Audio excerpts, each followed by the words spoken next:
मसीह यीशु की बबरकत जलाली कुदूस महीब बड़े खूबसूरत और मीठे नाम में आप सबकी सलामती हो।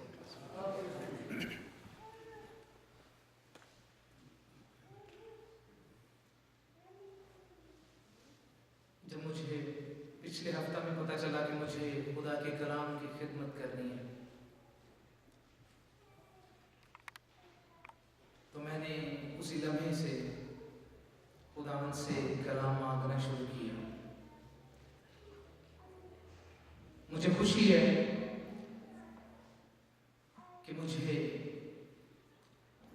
आप सबके लिए तैयारी करनी पड़ती है, क्योंकि आप सब अच्छे सुनने वाले लोग हो। मैं कलाम की बात कर रहा हूँ, मौसीकी की नहीं। मौसीकी में तो मैं कोई भी सुर लगा दूंगा, जो समझने वाले वो समझ जाएंगे, लेकिन ये वो मुस्तनद खुदा का कलाम है, नबियों का कलाम है, जिसमें आप कुछ भी यहाँ से वहाँ नहीं कर सकते। जब करेंगे सब कुछ पता चल जाएगा। तो जब मैं खुदावंद से दुआ कर रहा था तो एक खूबसूरत बात मेरी रूह में उतरी। वो लफ्ज जो खुदा रूह कुद्स ने मेरी रूह में उतारा वो था ईमान। आज मैं चाहूंगा कि हम सब मिलकर कुछ मसीही ईमान के ताल्लुक से सीखें, क्योंकि याद रखें कुछ चीजें, कुछ बातें, कुछ अल्फाज ऐसे हैं वो इतने गहरे हैं कि आप उनके मुताल्लिक जितना भी सीखें वो कम है। और आज मैं चाहूंगा कि मसीही ईमान को बयां करने की आप सब तक कोशिश करूं रूह कुद्स की कुदरत से। हम तो इंसान हैं, हम तो सिर्फ बर्तन हैं। उसके कलाम के भेदों को बयान करना सिर्फ उसी का काम है। कोई इंसान में इतनी कुव्वत और कुदरत नहीं कि वो उसके कलाम को अपनी अकल से बयान करे। इससे पहले कि हम खुदा के कलाम को सुने, मुझे बताइए आप सब खुश हैं? यस। भाइयों की बड़ी आवाज आ रही है, नहीं आ रही है? क्या आप सब खुश हैं? पौलुस रसूल ये कहता है, मैं तुमसे कहता हूं खुश रहो। देखें सही लफ्ज रहे। ले मुझे लग रहा है जैसे आप कह रहे हैं कि मैं तुमसे कहता हूं कि खुश रहें। मुझे ऐसा लगा है मैं तुमसे कहता हूं, फिर तुमसे कहता हूं खुश। क्योंकि दुख तकलीफ मुसीबतें तो जब तक हैं, हम यहाँ इस दुनिया में हयाती में हैं, वो तो हमारे साथ साथ हैं, लेकिन एक ऐसी उम्मीद, एक ऐसा जलाल, एक ऐसी खुशी जो हमें खुदा के कलाम से और उस इकलौते यीशु मसीह नासरी से मिलती है, वो सिर्फ वही देता है। हालेलुया। आए हम खुदा के कलाम की तरफ मुतवज्जह हूं। मेरे साथ बाइबल मुकद्दस में से निकालिए अहद जदीद में से याकूब का सहीफा, उसका दूसरा बाब और उसकी 14वीं आयत से लेकर 26वीं आयत तक हम खुदा के कलाम की बाबा से बुलंद ठहराव के साथ तलावत करेंगे। ये सफ़ा नंबर गालबन 225 पर है नए अहद में से। यहाँ पर यूँ लिखा है, ऐ मेरे भाइयों, अगर कोई कहे मैं ईमानदार हूं मगर अमल ना करता हो तो क्या फायदा? क्या ऐसा ईमान उसे निजात दे सकता है? अगर कोई भाई या बहन नंगी हो और उनको रोजाना रोटी की कमी हो और तुम में से कोई उनसे कहे कि सलामती के साथ जाओ, गर्म और सेर रहो, मगर जो चीजें तन के लिए दरकार हैं वो उन्हें ना दे तो क्या फायदा? इसी तरह ईमान भी अगर उसके साथ ईमान ना हो तो अपनी जात से मुर्दा है। बल्कि कोई कह सकता है कि तू तो ईमानदार है और मैं अमल करने वाला हूं। तू अपना ईमान बगैर इमाल के तो मुझे दिखा और मैं अपना ईमान इमाल से तुझे दिखाऊंगा। तो इस बात पर ईमान रखता है कि खुदा एक ही है, खैर अच्छा करता है। शायातीन भी ईमान रखते हैं और थरथराते हैं, मगर ऐ निकम्मे आदमी, क्या तू ये भी नहीं जानता कि ईमान बगैर इमाल के बेकार है? जब हमारे बाप इब्राहिम ने अपने बेटे इसहाक को कुर्बानगाह पर कुर्बान किया तो क्या वो ईमान से रास्तबाज न ठहरा?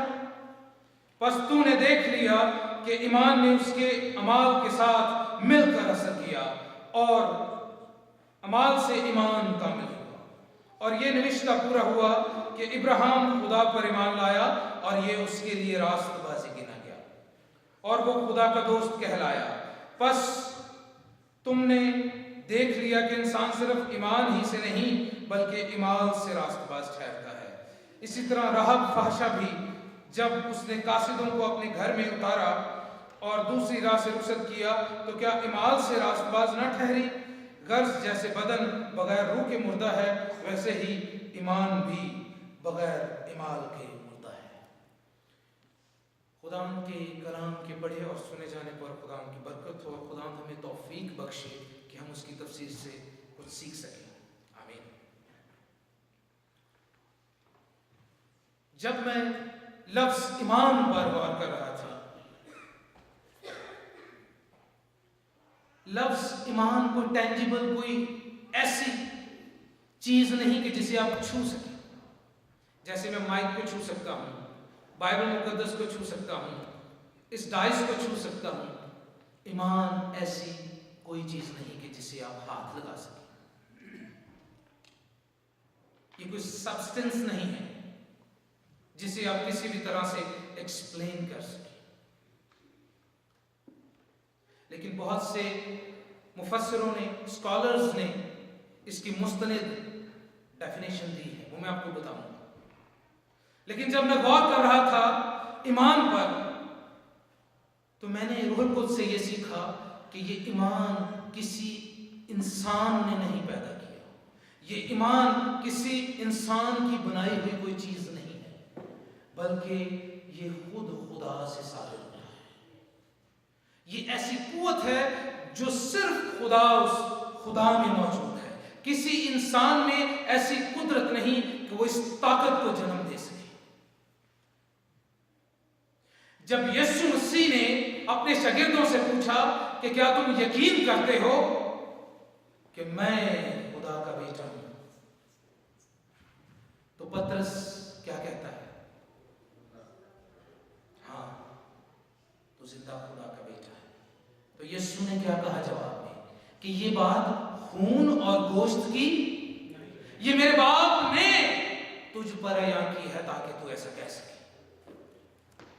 याद रखिए, जब जब ईमान का लफ्ज आपके कानों में पड़े, जब जब ईमान का लफ्ज आप दुआ में इस्तेमाल करें, तो याद रखें ये एक ऐसी कुव्वत है जो सिर्फ और सिर्फ खुदा के फजल से हमें नसीब हुई है। किसी बादशाह के हाथ में नहीं कि वो किसी को ये तोहफे में दे दे, किसी ताकतवर शख्स के हाथों में नहीं कि वो दूसरे लोगों में बांट दे, बल्कि ये खुदा से, ये उसकी एक खास सिफ्त है। जब उसने आदम को बनाया तो उसके नथनों में क्या किया? अपना, याद रखें, वो सिर्फ सांसें ही नहीं थी जो उसके नथनों में फूंकी गई थी, वो खुदा ने अपनी सारी नेचर है जो उसके अंदर फूंक दी थी। खुदा ने वो अपनी सारी सफात उस आदम के अंदर फूंक दी थी। जब उसके अंदर उसके नथनों में उसने दम फूंका तो उसमें एक सिफ्त ये भी थी जिसे हम आज ईमान कहते हैं।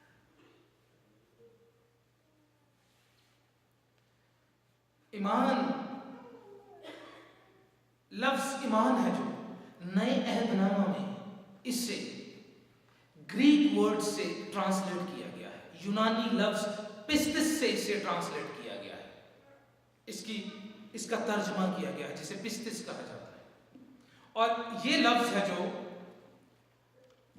इसके मानी कुछ यूं है। पहले मैं बताऊंगा आपको, जो ग्रीक वर्ड पिस्तिस है, जब इसे ट्रांसलेट किया गया नए अहदनामा में तो उसे हम फेथ कहते हैं। और लफ्ज पिस्तिस के जो मानी है, जो उसका मफहूम है, वो है trust, confidence, assurance and belief, इत्माद, यकीन दहानी और अकीदा। ये उस लफ्ज पिस्तिस का मफ़हूम है, यूनानी लफ्ज का, जिसे हम बाइबल मुकद्दस में से सीखते हैं। बहुत से मुफस्सिरों ने, बहुत से जो स्कॉलर्स हैं, आलिम हैं, उन्होंने ईमान की एक बड़ी खूबसूरत और मुस्तनद डेफिनेशन दी है बाइबल मुकद्दस में से। जिनके पास खुदा का कलाम है, मैं सब निकालिए इब्रानियों 11 बाब।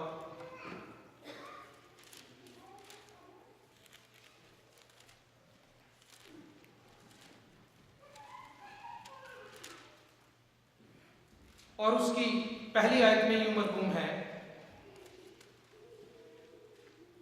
अब ईमान उम्मीद की हुई चीजों का इत्माद और अनदेखी चीजों का सबूत है। ईमान एक ऐसी कुव्वत है, ईमान एक ऐसी कुदरत है, जब वो किसी इंसान में दाखिल होती है तो फिर जो चीजें उसे नजर नहीं आती, जिन चीजों की उम्मीद में वो शख्स होता है, उनके मुतालिक जब वो दुआ करता है तो उस शख्स को ये यकीन दहानी रूहुल कुद्स अता करता है कि जो कुछ तूने मांगा है वो तुझे मिल जाएगा। इसीलिए तो मत्ती 7:7 में लिखा है, मांगो तो तुमको। खुदा खुद अपने कलाम के मुतालिक बताता है और इंसान को ईमान के वसीला से यकीन दहानी देता है कि जो कुछ तू मुझसे मांगेगा मैं तुझे, जो कुछ तू ढूंढेगा वो पाएगा।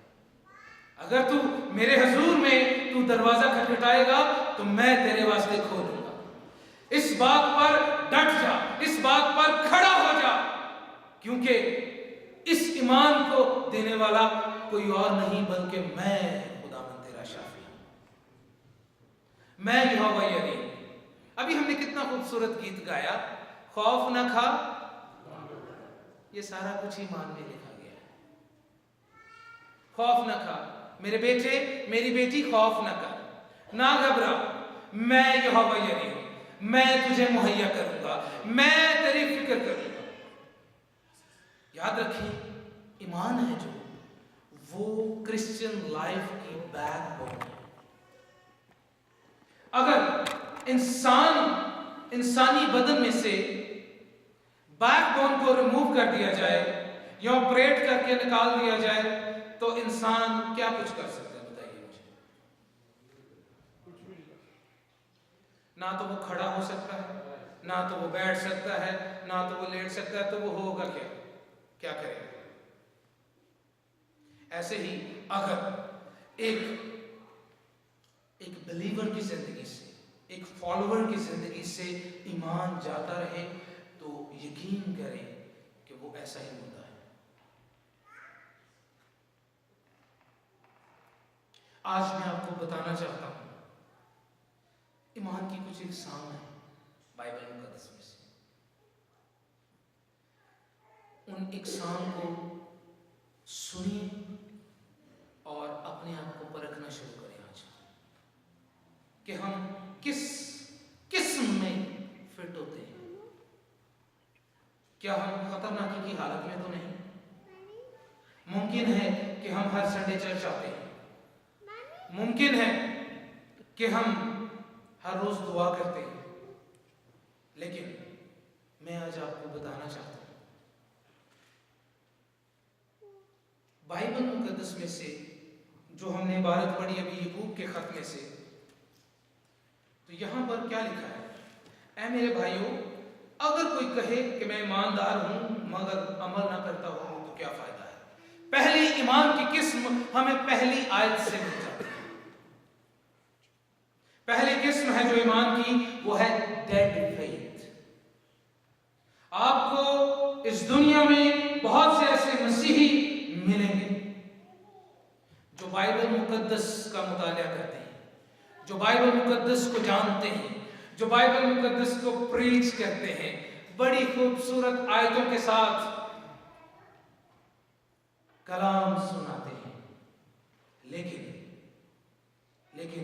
जो वो कहते हैं वो करते नहीं हैं। यीशु मसीह ने फकीरों और फरीसियों को क्यों ऐसे कहा कि तुम सफेदी फिरी कब्रें हो?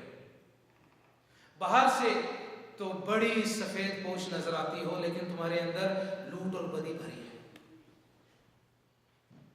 आए हम पहली कैटेगरी के साथ अपने आप को कंपेयर करना शुरू करें, अपना मुआजना करना शुरू करें कि कहीं हम इस पे तो नहीं, हम इस कैटेगरी में हमारी जिंदगी फिट तो नहीं होती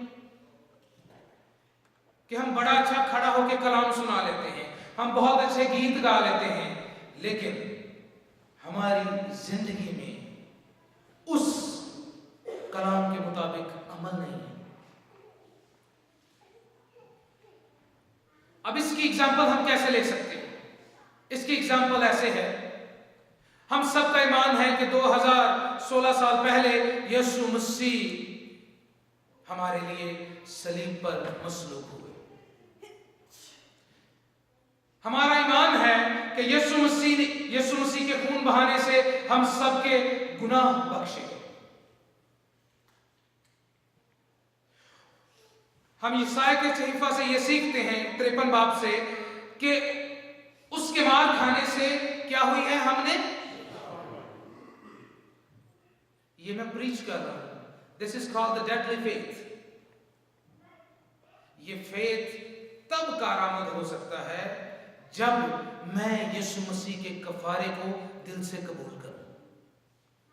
ये ईमान तब अलाइव हो सकता है जब मैं उसके लहू को ईमान से अपने गुनाहों पर मांगूं और कहूं कि यीशु अपने खून से मेरे गुनाहों को धो दे। ये डेड फेथ तब अलाइव हो सकता है जब मैं कहूं कि हाँ खुदावंद मैं बीमार हूं और तेरे मार खाने से खुदावंद यीशु आज मैं अपनी शिफा को कबूल करता हूं और आपको शिफा मिले। ये है लाइफ फेथ। लेकिन जब तक आप कलाम को प्रीच कर रहे हैं, this is called the dead faith. वो ना आपको बचा सकता है, ना आपको आसमान की बादशाही में दाखिल कर सकता है, क्योंकि ये एक आलमगीर सच्चाई है कि यीशु हमारे लिए मसलूब हुआ।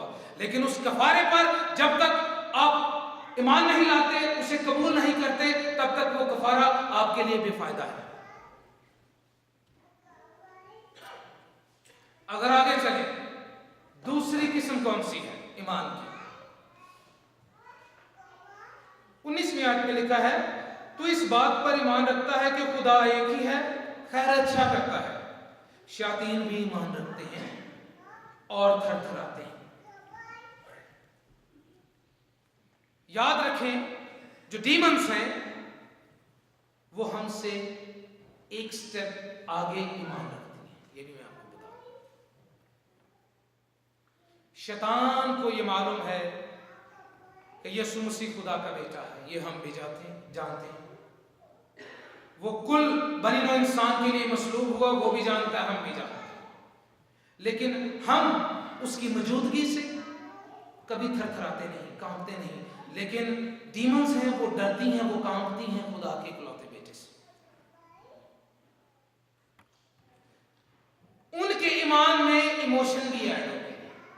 थरथराना एक इमोशन है, डरना कांपना एक इमोशन है। हम सिर्फ डेड फेथ के साथ पूरी दुनिया में प्रीच कर रहे हैं, खुदावंद यीशु आप सबके लिए मसलूब हुआ है, उसने हमारे लिए जान दी है, उसके मार खाने से हम सब ने शिफा पाई है। प्रीच हो रहा है एवरीवेयर इन ऑल चर्चेस, हर तरफ इस बात को प्रीच किया जा रहा है। लेकिन याद रखें, आज खुदा के खादमों को ये चाहिए कि वे लोगों को इस बात की तरगीब दें कि इस खुदा के कलाम को अपनी जिंदगी में उतारें, इसको प्रैक्टिकली कबूल करें और देखें कि खुदा कैसे काम करता है। हमने सुना है कि खुदा ने बाप इब्राहिम से कलाम किया कि चल अपने नातादारों को छोड़ और जिस मुल्क में मैं तुझे लेकर जाता हूं उधर चला जा। हम कहते हैं जी बाप इब्राहिम का बहुत बड़ा ईमान है, वो चल पड़ा। लेकिन हमारा ईमान कहां काम कर रहा है? वो तो बाप इब्राहिम का ईमान था और उसके जिंदा ईमान ने उसे मुल्क मौदा में पहुंचा दिया। उसके जिंदा ईमान की वजह से 99 ईयर्स में खुदा ने उससे कलाम करके उसे औलाद बख्शी। हमारा ईमान कहाँ है? ये तो हम उन बातों को, उस लॉगस कलाम को पढ़ रहे हैं जो लिखा हुआ है। इससे हमें क्या हो रहा है? हमारी जिंदगी में क्या असरअंदाजी है इसकी? मैं आज आपको यही बताना चाहता हूं कि इस बात को, इस भेद को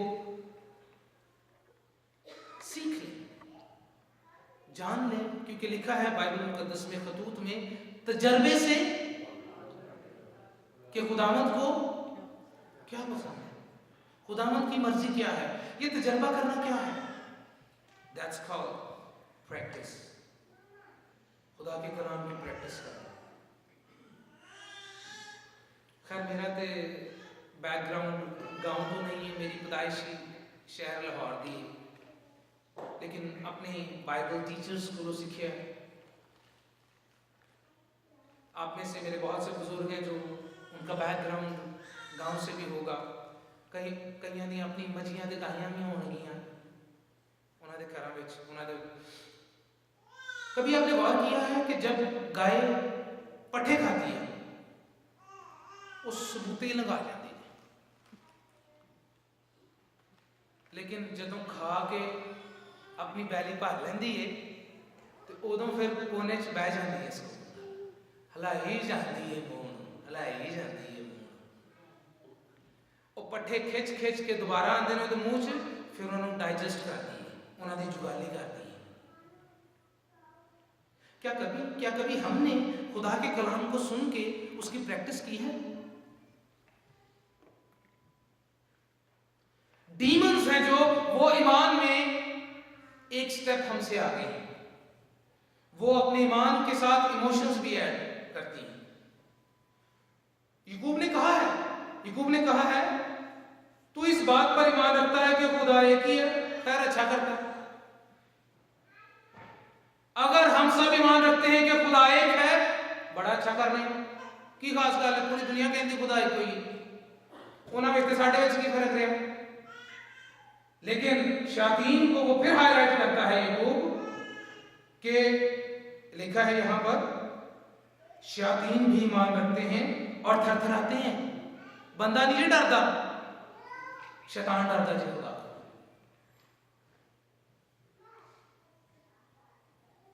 हम तो जब उसकी हजूरी में आते हैं शांतता दिन में डर लगता।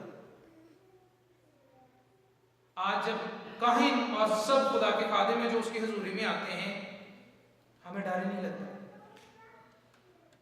लेकिन याद रखें उसके खौफ में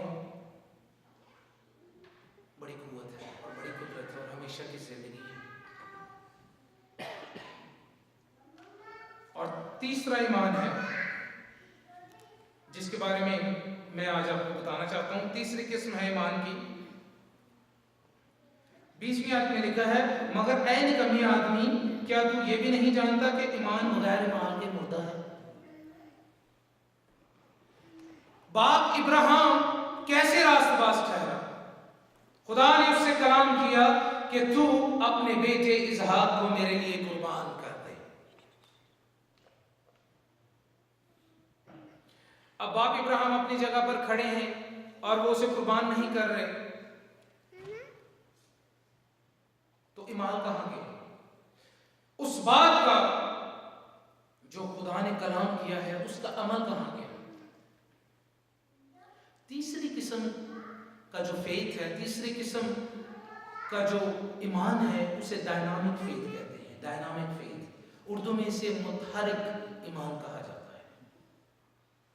ये वो ईमान है कि जो कुछ खुदा के कलाम से सुना जाता है, जो कुछ खुदा के कलाम से पढ़ा जाता है, उसको अपनी जिंदगी में वो लोग इंप्लीमेंट करते हैं। That's called the dynamic faith. याद रखें, बाप इब्राहिम के अंदर जो ईमान था वो डायनामिक फेथ था, वो मुतहरिक ईमान था। That was the acting faith. वो अमल करने वाला ईमान था। खुदा ने उससे कहा अपने बेटे को मेरे लिए कुर्बान कर दे। उन्होंने कहा अच्छा खुदा, चल आ पुत्रा, मेरे नाल चल, आजा पहाड़ ते चलिए ते इबादत करने हैं चल के। बेटे को लास्ट मोमेंट्स तक नहीं पता कि उसे किस मकसद के लिए लजाया जा रहा है, लेकिन मैं समझता हूं बाप इब्राहिम इस बात से वाकिफ था।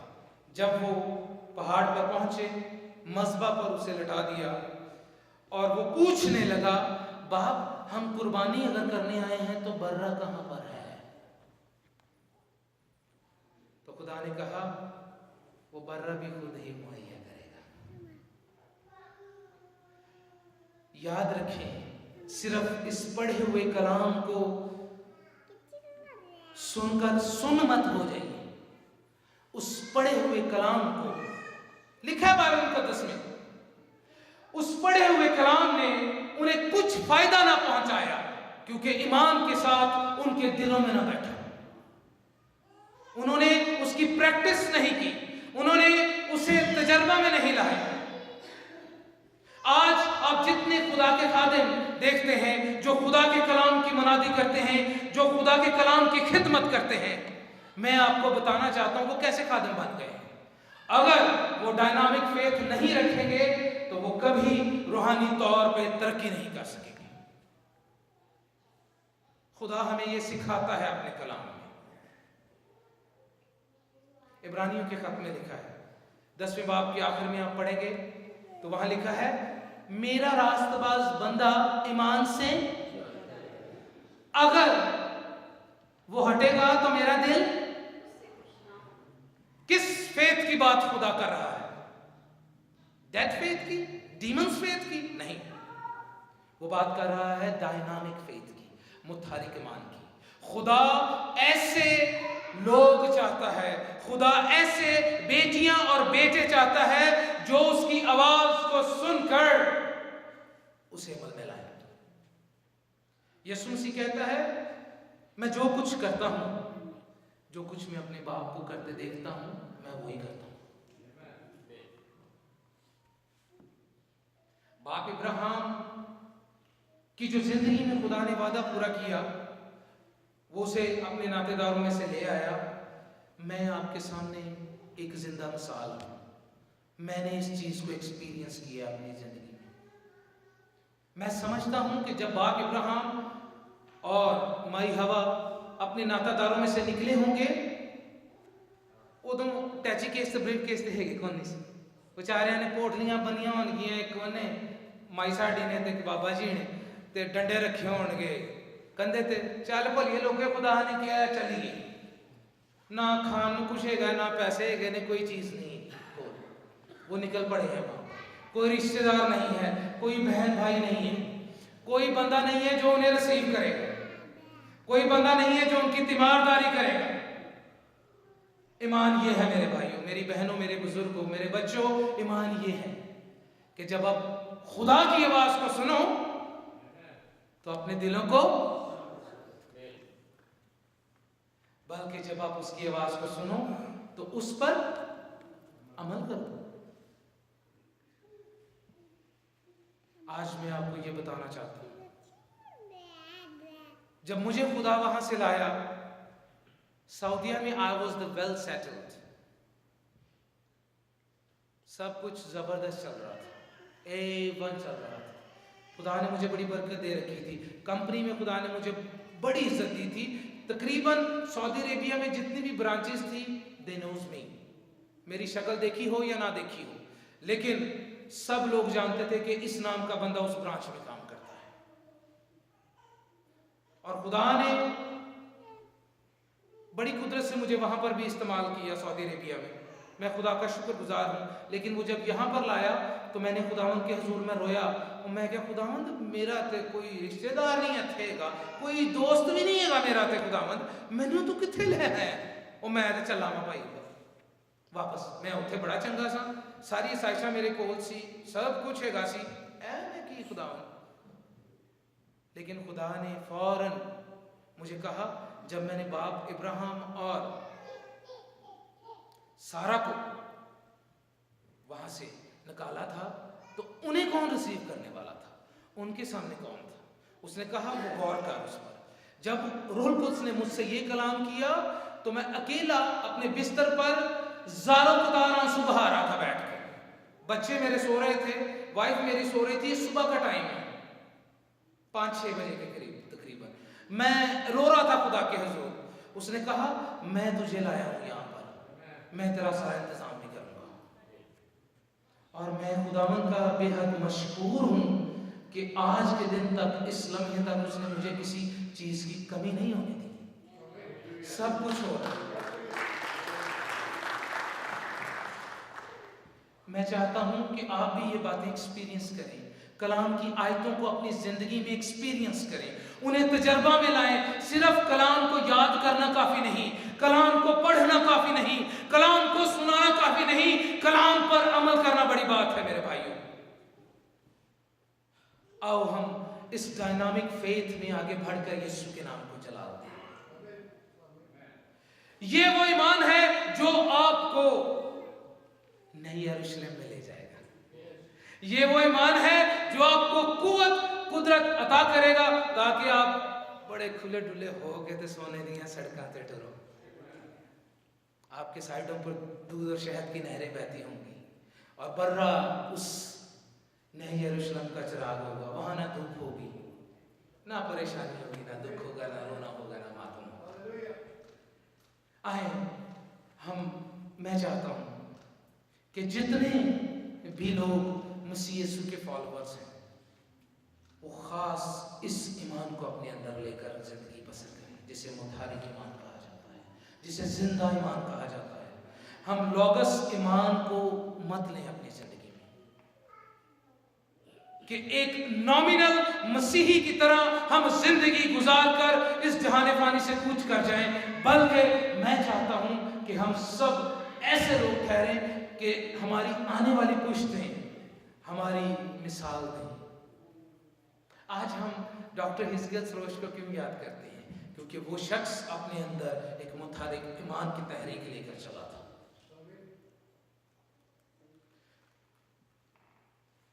एलिया की तरफ गौर करें। जितने भी खुदा के मंसूब हैं, खादिम हैं, जब हम उनको देखते हैं तो क्या है, उनको हम क्यों याद करते हैं? बाप इब्राहिम को क्यों याद करते हैं?